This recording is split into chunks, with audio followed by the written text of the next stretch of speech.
Hola, buenas tardes, buenos días en función del país donde nos escuchéis. Muchísimas gracias por asistir a este webinar que tiene como título Principales fundamentos técnicos del seguro. El webinar del día de hoy lo he dividido en 4 grandes bloques. En el primer bloque vamos a introducir, ¿no?, el concepto del sector asegurador y más concretamente qué se determina o qué conocemos como concepto del seguro. En el punto 2 vamos a hablar de qué consideraciones tiene que tener el contrato de seguros, es decir, qué características principales tiene que tener. Y en el punto 3 hablaremos de uno de los principales como ejes o principales departamentos o ejes estratégicos en los que se basa el sector asegurador, que es la parte del pricing, la parte de dar precio a un seguro.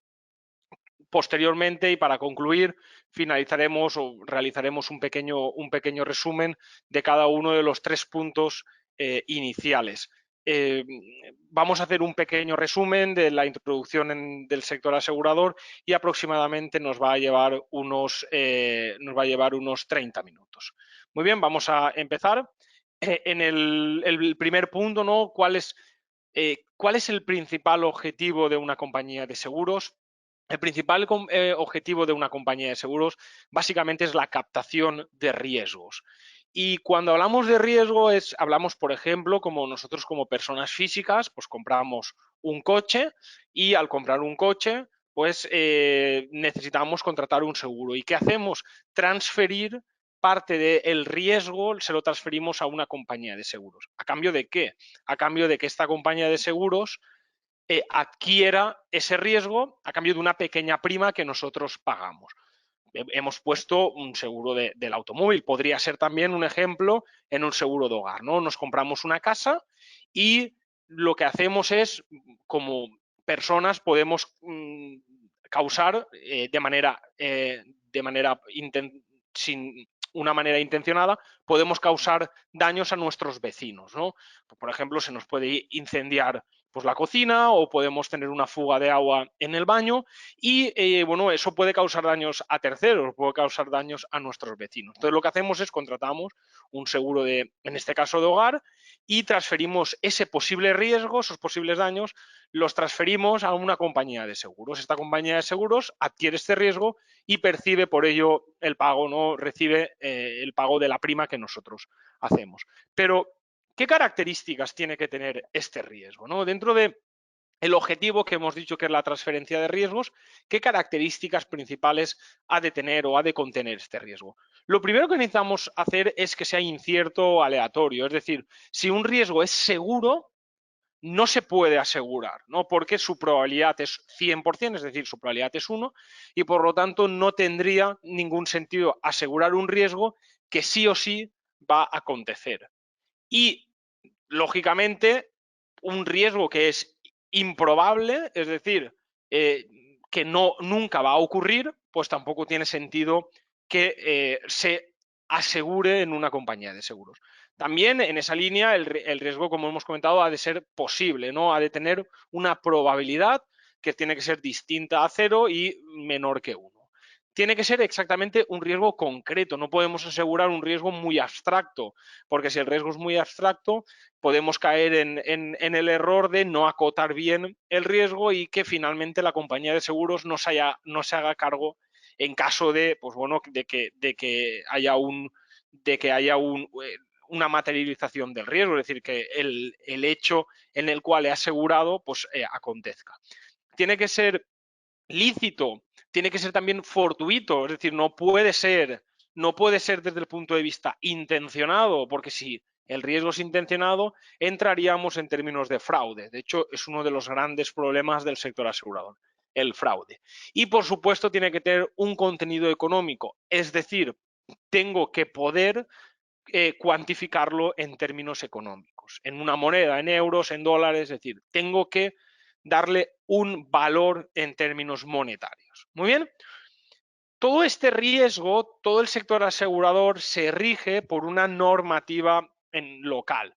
En este caso estoy poniendo un simple ejemplo de la normativa española que ha de ha de seguir la Ley de Ordenación, Supervisión y Solvencia de las entidades aseguradoras y reaseguradoras, lo que nosotros llamamos la LOSEAR, pero es un caso concreto de la normativa española. En cada uno de los países en los cuales nos estáis escuchando, tiene que tener una normativa aplicada al sector asegurador. Tiene que tener una norma, las compañías han de seguir esa normativa. Y luego existen otros organismos, por ejemplo, en España existe lo que nosotros llamamos el Consorcio de Compensación de Seguros, que cubre ciertos riesgos extraordinarios. Catástrofes, por ejemplo, de naturales, pues los cubriría, entraría el Consorcio de Compensación de Seguros. Este caso es un caso muy particular de España. En otros países existen organismos que tienen unas características y unas competencias bastante similares. En otros países, pues no existen este tipo de organismos. Lo importante aquí es que tenemos que, una vez hayamos identificado que estamos en el sector asegurador, nos tenemos que regir por una normativa, en una normativa que cumpla, hay que seguir la normativa que indique el país donde estemos. Una vez ya hemos visto la introducción del sector asegurador y más concretamente el concepto de riesgo y la normativa que aplica al sector asegurador, es de enorme importancia conocer lo que es el contrato de seguros. El contrato de seguros no es más que la materialización en términos físicos de lo que realmente se cubre cuando se materializa el seguro. Es decir, es como el papel que el asegurado firma. ¿Para qué? Para dar fe, ¿no? Para empezar la relación entre quién, entre compañía de seguros y asegurado. Luego veremos los conceptos más detenidamente. Pero ¿qué características tiene que tener este contrato de seguros? Todos vosotros que firméis un contrato, muchos de los que nos escucháis seguro que tenéis un contrato de seguros, de automóviles, de responsabilidad civil, de vida, de hogar, han de cumplir cada una de estas 5 premisas. Tiene que ser consensual, lógicamente hay que consensuarlo y especificar las características del riesgo que como cliente yo quiero asegurar. Tiene que ser bilateral, lógicamente entre 2 agentes, yo como agente, como persona física o incluso jurídica, mi empresa también podría asegurar, tengo una tienda de bicis, pues quiero asegurar mis bicis, pues como empresa jurídica también podría asegurarlo. Por una parte, el asegurado, ¿no? El cliente, y por otro lado, la compañía de seguros. Por lo tanto, es un acuerdo bilateral. Hay que tener buena fe entre las partes, es decir, la compañía de seguros va a actuar de buena fe, es decir, asume el riesgo a cambio de una prima, y nosotros como agentes también de la operación también tenemos que actuar como buena fe. Por ejemplo, pues no sería un acto de buena fe si realmente, pongo a modo de ejemplo, contrato un seguro para dentro de 15 días pues haciendo fraude. Por lo tanto, en ese ejemplo que he puesto, pues no estaríamos en un contrato con las características de buena fe entre las partes. Lógicamente hay de adherirse, es un contrato de adhesión, hay que adherirse al seguro y firmar una serie de condiciones. En España, las condiciones particulares y las condiciones generales del producto son los dos. Hay más, pero son los dos principales documentos que se firman en el contrato de seguros. Y por último, el contrato ha de ser oneroso. Significa que ha de tener una ganancia en ambas partes. Es decir, la compañía de seguros no es una compañía sin ánimo de lucro. La compañía de seguros tiene unos gastos internos, tiene unos gastos externos y algunas de ellas forman parte de un accionariado, tiene unos accionistas, los cuales le exigen una determinada rentabilidad anual. Y por lo tanto, el contrato de seguros, el seguro, ha de estar calculado para que al final del año la compañía de seguros gane dinero. Y nosotros, como agentes, también en caso de acaecimiento del seguro, el objetivo no es que sea ganar dinero, sino simplemente es devolver o restablecer el bien que pues, ha sufrido daños, ¿no? Entonces, por eso se determina que el contrato ha de ser oneroso, que en cualquiera de los dos casos los dos agentes bilaterales pues consiguen el fin a partir del cual se ha originado el contrato de seguros. Los elementos importantes dentro de ese contrato de seguros, alguno de ellos ya lo hemos comentado y son muy importantes. De hecho, en nuestro máster empezamos el temario aprendiendo bien cada uno de estos conceptos. Aquí, pues, lógicamente, haremos una pequeña pincelada de ellos. Y vamos a empezar por el asegurador.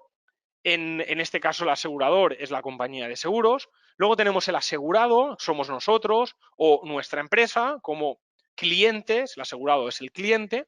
Está la póliza es, como hemos comentado, la materialización en términos de papel de lo que nosotros vamos a asegurar, en el cual están todas las coberturas, están lo que realmente se incluye, aquello que no se incluye, el precio de la póliza, la temporalidad de lo que yo he contratado, cuáles son los beneficiarios de la póliza, incluso las exclusiones y todo aquello que no se cubre. Todo eso está materializado en un papel que denominamos póliza. Luego tenemos dos agentes que los he puesto a la izquierda de la diapositiva que se confunden. De hecho, voy a detenerme un poquito aquí. Se confunde mucho en el sector asegurador entre el tomador, entre el asegurado y entre el beneficiario. Son tres personas que pueden ser la misma o incluso pueden ser distintas las tres de ellas. Realmente el asegurado, ¿vale?, es el que viene, el que le cubro el riesgo, al que le cubro el riesgo. El tomador es realmente el que paga el seguro y el beneficiario es aquel que, no diría yo que disfruta, sino que recibe la compensación económica en caso de que le ocurra algo al asegurado. Voy a poner dos ejemplos, uno de ellos en el cual las tres personas es la misma. Imaginaros que yo me aseguro por ejemplo, una invalidez, ¿no? Que en caso de invalidez, la compañía de seguros me paga 50.000 dólares, ¿no?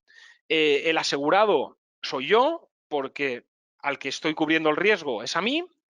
El tomador puedo ser yo, o puede ser, por ejemplo, mi pareja o mis padres.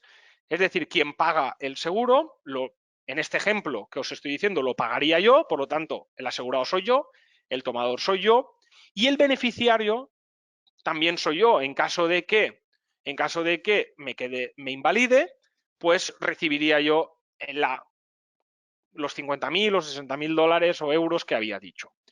Pero pueden ser tres personas distintas. Imaginaros que soy uno de los miembros de la unidad familiar y quiero asegurar de que en caso de fallecimiento, en caso de que yo fallezca, pues mis hijos perciban una determinada cantidad de dinero. Pues aquí, en este ejemplo que voy a poner un ejemplo que son tres personas distintas cada uno de ellos.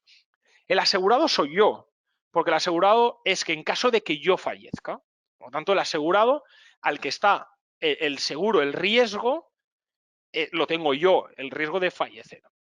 El tomador, imaginaros que esta póliza la paga mi pareja, pues la que paga el dinero es mi pareja, por lo tanto, la tomadora o tomador sería mi pareja. Y el beneficiario, pues serían, en el ejemplo que he puesto, mis hijos, los que percibirían la cantidad de dinero en caso de que yo falleciera.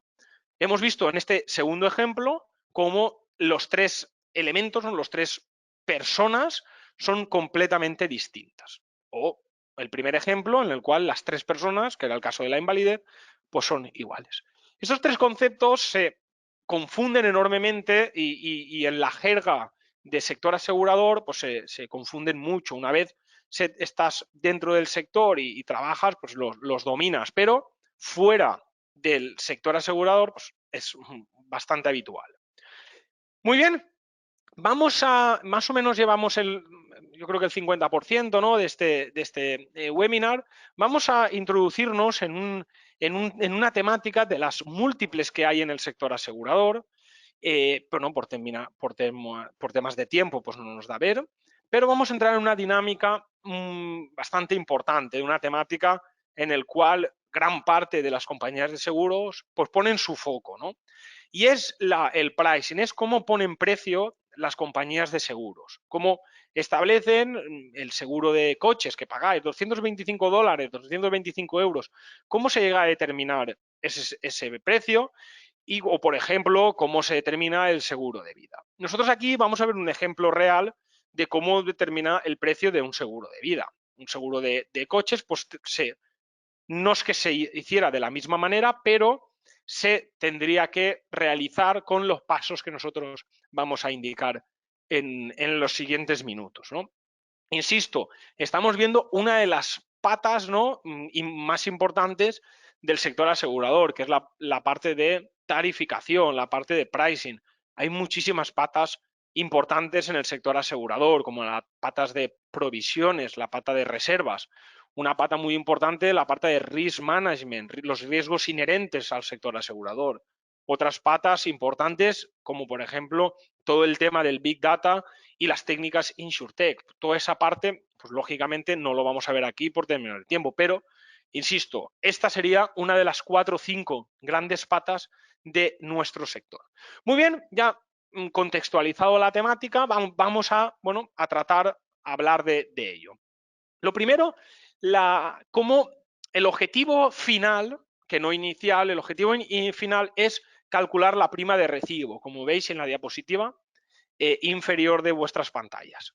¿Cómo se determina la prima de recibo? Es decir, lo que vosotros pagáis en un seguro, realmente, ¿cómo se calcula? Pues se calcularía a través de unas 3 primas anteriores que vamos a ir explicando cada una de ellas. La primera de ellas sería como nosotros llamamos la prima pura o la prima pura de riesgo o la prima inicial, la prima base, que es la prima a partir del cual yo tengo en cuenta solo el riesgo, la cuantificación del riesgo. Es decir, tengo que calcular una prima de que, esto no es cierto, pero de que si no hubiera gastos internos, sueldos, salarios, gastos comerciales, gastos externos, pues la compañía tuviera que tener un beneficio cero. Lógicamente, una compañía de seguros tiene gastos de alquiler, ahora hablaremos de ellos, pero la prima pura determina el precio a partir del cual, si no hubiera gastos de ninguna naturaleza, la compañía de seguros tendría que tener un beneficio cero, donde los ingresos serían las primas y los gastos sería la siniestralidad, ¿no? Lo que le tengo que pagar a mis asegurados. Y en este cálculo de la prima pura es muy importante diferenciar dos grandes mundos dentro del sector asegurador, que está el mundo de los seguros personales, que se determinarían los seguros de vida, y los seguros de no vida. Los seguros de vida, donde esto ha relacionado con los seguros de la vida humana, fallecimiento, invalidez, fallecimiento accidental, es decir, hay muchísimas coberturas en los seguros de vida, se calcula con tablas de mortalidad o tablas de invalidez, básicamente con tablas que básicamente se denominan tablas biométricas, ¿vale?, donde cada uno de los organismos, cada uno de los países tiene sus propias tablas de mortalidad, incluso hay tablas de mortalidad para el sector asegurador en cada país. Eso es, por un lado, un mundo, y otro mundo completamente distinto, que son los seguros de no vida, como por ejemplo el seguro de coches, el seguro de autos, responsabilidad civil, bueno, una serie de ramos de seguros de no vida que para cuantificar su riesgo, para cuantificar su prima pura, se utilizan técnicas estadísticas. Ahora, cada vez más, los orígenes de cada vez más todo el tema relacionado con el Big Data ha hecho posible la creación de nuevas técnicas que se denominan técnicas de Machine Learning, en el cual uno de sus principales objetivos es el cálculo de la prima pura en el sector asegurador, sobre todo en los seguros de no vida. Es cierto que algunas técnicas de estas se están utilizando en seguros de vida, pero es un caso más esporádico. Todas las técnicas de Machine Learning originales que han originado gracias al Big Data, pues se utilizan en seguros de no vida. Una vez tengamos esa prima pura, vamos a ver aquí un ejemplo real relacionado con los seguros de vida. Una vez tengamos esa prima pura, lo que necesitamos calcular es una prima de inventario. La prima de inventario, lo único que hacemos es a la prima pura o a la prima base, le añadimos los gastos internos. Estos gastos internos hacen referencia a ¿qué? Hacen referencia a que la compañía de seguros tiene unos gastos inherentes, sueldos y salarios, seguridad social, alquileres, suministros, agua, luz, bueno, cualquier tipo de suministros, equipos informáticos. Es decir, tiene una serie de gastos internos que le afectan a su funcionamiento en el día a día. Claro, yo tengo que cobrarle al cliente, yo le tengo que cobrar una determinada cantidad de dinero a partir del cual yo también pueda cubrir esos gastos, ¿no? Lógicamente. Como podría tener también un banco. Un banco, pues también tiene sus gastos internos, como he comentado. Y por último, que no menos importante, tiene unos gastos externos, ¿no? Nuestros seguros, una vez ya diseñados con un precio ya establecido y con un cálculo de nuestros gastos internos, estos seguros hay que venderlos y alguien los tiene que vender. Eso lo hace el departamento comercial. Esta red comercial se vende, ¿no?, los seguros a través de distintos canales. Estos canales, pues bueno, de hecho, uno de nuestros temas en el máster es prácticamente el estudio de los canales de distribución.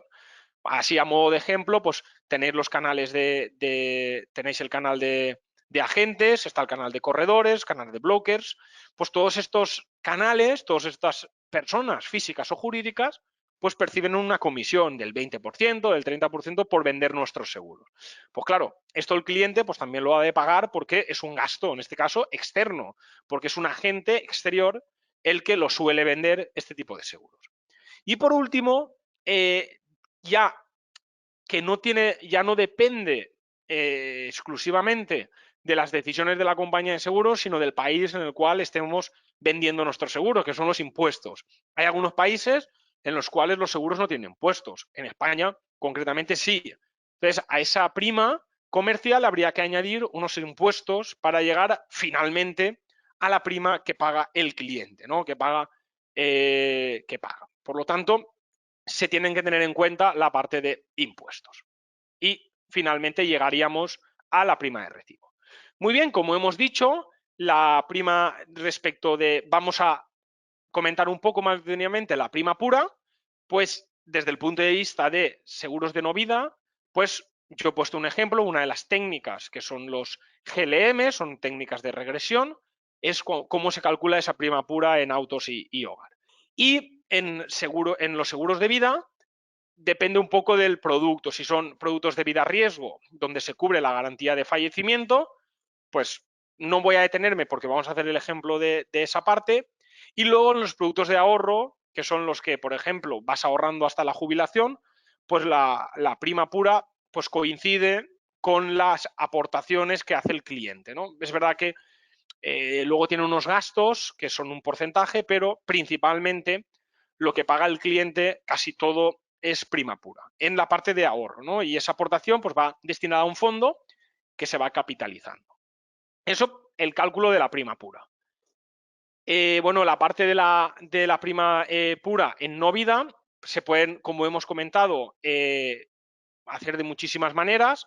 Pues se puede calcular, en este caso, conocer la probabilidad de, por ejemplo, el número de, si quiero conocer, por ejemplo, la prima pura en el seguro de autos, pues podré conocer el número de accidentes que se hacen en un periodo de tiempo y también la cuantía de esos accidentes. Hay también muchos métodos, el método loss ratio es un método un poco simplista, pero que se utiliza, y luego hay otros métodos como el que hemos comentado de GLMs, que es técnicas de regresión lineal, o bien otras técnicas de machine learning que, bueno, por temas de tiempo no nos da tiempo a verlos aquí. Vamos sobre todo a la parte de nuestra parte, ¿no? La parte de vida a riesgo, que es el ejemplo que vamos a poner aquí. ¿Cómo nosotros calculamos la prima pura? La prima pura no es más que, fijaros en la parte de abajo de la diapositiva, no es más que la QDX, esta QDX que es un poco extraña, que es la probabilidad de que una persona de una determinada edad, de la edad X, no alcance o no llegue con vida a la edad X más 1. Esta QDX viene reflejada en una tabla de mortalidad, una tabla que el regulador de cada país establece en su país y va en función de la edad, 40, 45, 50, 55 años. Cada año tienes tu probabilidad de fallecimiento y esa probabilidad de fallecimiento, que lógicamente es más pequeña que 1 y en general para las edades es muy baja, porque la probabilidad de fallecer para cada año nuestra pues es baja. Lo habitual, perdonadme por la expresión, pero lo habitual es no fallecer, y esa probabilidad hay que multiplicarla por el capital en riesgo. Es decir, imaginaros el ejemplo que os he puesto antes. Si yo quiero que, en caso de que yo fallezca, mis hijos perciban 100.000 euros, pues es el capital en riesgo. En este caso, 100.000 euros. Si quiero 200.000 euros, pues la prima pura va a ser el doble, porque tiene un comportamiento lineal. Claro, cuanto más dinero van a percibir mis beneficiarios en caso de que yo fallezca, pues más voy a tener que pagar, más va a tener que pagar el tomador por asegurar ese riesgo, ¿no? Luego, una vez tengamos la prima pura, la prima de inventario, el que hemos dicho que es añadirle los gastos internos, simplemente a la prima pura que veis en el numerador, la estáis viendo en el numerador, habría que dividirla entre 1 menos el porcentaje de los gastos de administración. Y la prima comercial, exactamente lo mismo, pero a la prima pura en el numerador hay que dividirlo por 1 menos los gastos de administración y por los gastos de adquisición. Y luego habría que añadir, lógicamente, los impuestos legalmente establecidos. Vamos a hacer un ejemplo para que lo veáis y lo entendáis más detenidamente. Imaginaros que tenemos una persona de 55 años donde en caso de fallecimiento sus beneficiarios, por ejemplo sus hijos, van a percibir 80.000 dólares, los gastos internos de administración son el 10%, los gastos de adquisición de venta de estos productos pues es el 28% y unos impuestos de unos 10 dólares. ¿Cómo calculamos la prima de recibo? Recordarlo, perdóname que vaya un poco para atrás. ¿Cómo calculamos la prima de recibo? Pues prima pura, prima de inventario, prima comercial y prima de recibo. Hay que ir calculando de una en una, aplicando las fórmulas que os he visto, que os he enseñado. Fijaros, lo primero de todo es calcular la prima pura, como hemos dicho, y no es más que la Q de X, la probabilidad de fallecimiento, por ese capital en riesgo, esos 80.000 euros. En España, en la tabla de mortalidad que yo estoy utilizando, la veis a vuestras pantallas, dice que para la edad de 55 años, la Q de X, la probabilidad de fallecimiento, en este caso de los hombres, es del 0,003714. Pues bueno, multiplicamos esa probabilidad por 80.000 euros y nos da 297 dólares, 0,08. Esta es la prima pura, la prima que si no tuviera gastos la compañía, tendría beneficio cero. Pero la compañía hemos visto que tiene unos gastos del 10% internos y del 28% externos. Muy bien. Pues fijaros, en la primera parte, en la primera fórmula, añadimos los gastos internos del 10% y pasamos de pagar de prima pura 297 a prima de inventario 330. En la fórmula del medio calculamos la prima comercial, que no es más numerador prima pura dividido tanto gastos de administración como gastos de adquisición. Es decir, 479 euros sería la prima comercial. Y finalmente, recordarlo, hay que incluir unos gastos para este ejemplo que he puesto de unos 10 euros. Es decir, el cliente debería de pagar 489 dólares para asegurarse que en caso de que fallezca durante este año, sus beneficiarios cobrarían 80.000 euros. Es decir, a cambio de una pequeña prima, 489 euros, en caso de que fallezca el asegurado, sus beneficiarios pagarían 80.000, o sea, recibirían 80.000 euros.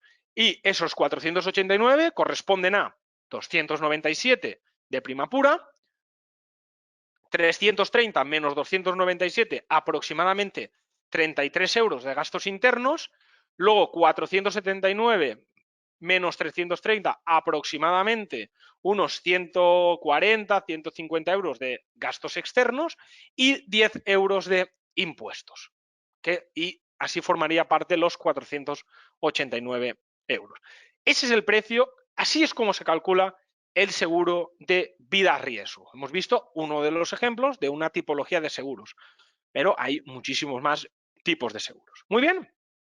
Por concluir todo lo que hemos aprendido, hemos visto que el principal objetivo del sector asegurador es la transferencia de riesgos, el asegurado transfiere el riesgo a la compañía de seguros a cambio del pago de una prima y la compañía de seguros recibe el riesgo y recibe la prima, ¿vale?